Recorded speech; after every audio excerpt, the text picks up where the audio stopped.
बिस्मिल्लाहिर्रहमानिर्रहीम।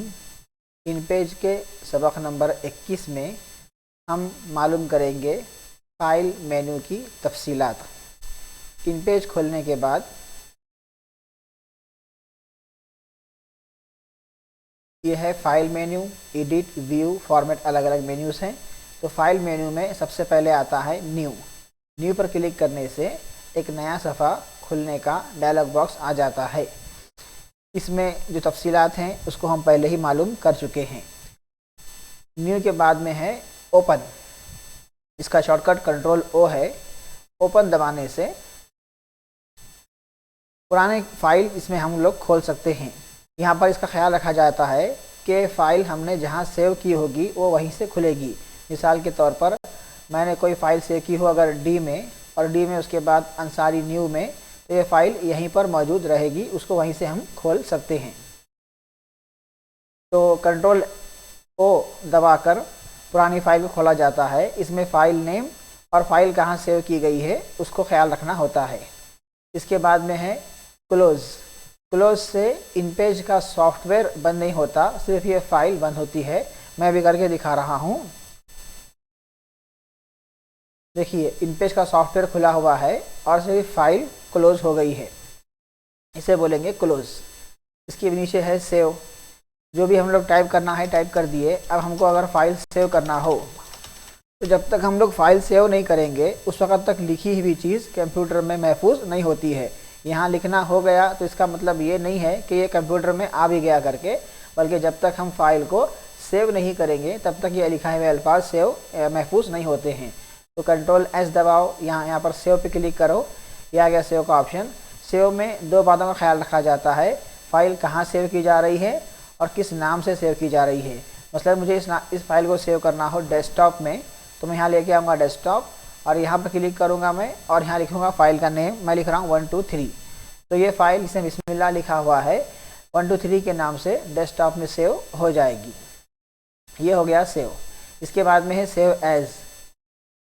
Save as का मतलब ये होता है कि यही फाइल इसी फाइल को किसी और नाम से किसी और जगह में अगर सेव करना चाहते हैं हम, तो सेव एज़ के ज़रिए से वही फ़ाइल किसी और जगह पे मसलन डी में किसी और नाम से मसलन 4 5 6 के नाम से इसको हम सेव कर सकते हैं। तो फाइल नेम बदलना हो या फाइल का लोकेशन बदलना हो तो सेव एज़ के ज़रिए से वही फ़ाइल और दूसरी जगह पर या दूसरे नाम से रखी जा सकती है। ये सेव एज़ का ऑप्शन बहुत ज़्यादा काम आता है उन लोगों के लिए जो लंबे काम करते हैं। कोई किताब लिख रहे हों या फिर लंबा मजमून लिख रहे हों, तो पूरा काम चूँकि एक टाइम में नहीं किया जाता, तो जब भी बैठेंगे एक नया फ़ाइल बना लेंगे सेव एज़ के ज़रिए से और अगला काम अगले फ़ाइल में करेंगे, ताकि कभी कंप्यूटर ख़राब हो जाए, कोई चीज़ ख़राब हो जाए तो पुराने हमारे फ़ाइल महफूज रहें। तो इसके लिए हम सेव एज़ को इस्तेमाल करते हैं। सेव एज़ के बाद में है प्लेस। ये देखिए प्लेस का बटन अभी फिलवक्त यहाँ पर बंद है, बुझा हुआ है। तो ये इसलिए बुझा हुआ है कि मैं यहाँ पर अभी IB में हूँ।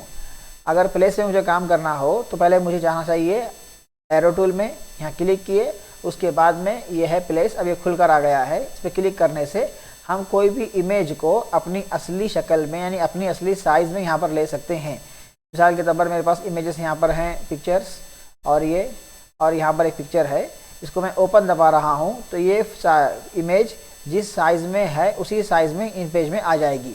क्लिक किया मैं तो ये फ़ोटो इन पेज में पेस्ट दबा क्लिक करने के बाद यहाँ पर आ गई है, ये अपने असली साइज़ में है।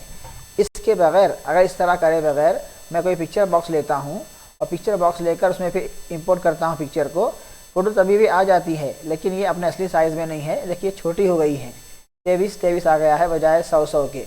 तो फ़ोटो को अपनी असली शक्ल में अपने असली साइज़ में लाना हो तो प्लेस के ज़रिए से लाया जाता है। ये फ़ायदा है प्लेस का। इसके बाद में एक्सपोर्ट पेज, इसे कहते हैं एक्सपोर्ट पेज। इसके बारे में तफसीलात हम आगे मालूम करेंगे जब हम कोरल ड्रा को सीखेंगे। इसका फ़ायदा इतना याद रखा जाए कि एक्सपोर्ट पेज के ज़रिए से इन पेज के सफ़ात को कोरल ड्रा के लिए तैयार किया जाता है। इसके बाद में है प्रिंट का ऑप्शन। जब प्रिंट पे क्लिक करते हैं हम लोग तो यहाँ पर हमारा प्रिंटर दिखाई देता है।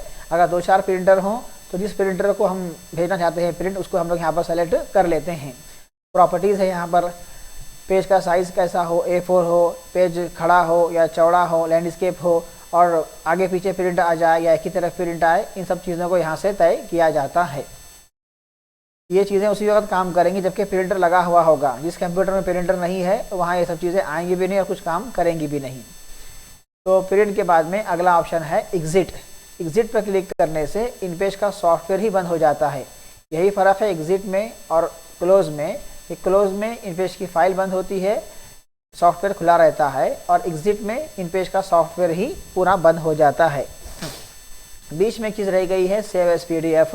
ये सेव एज PDF का ऑप्शन इन पेज 3 में आया हुआ है, इससे पहले ये ऑप्शन नहीं था।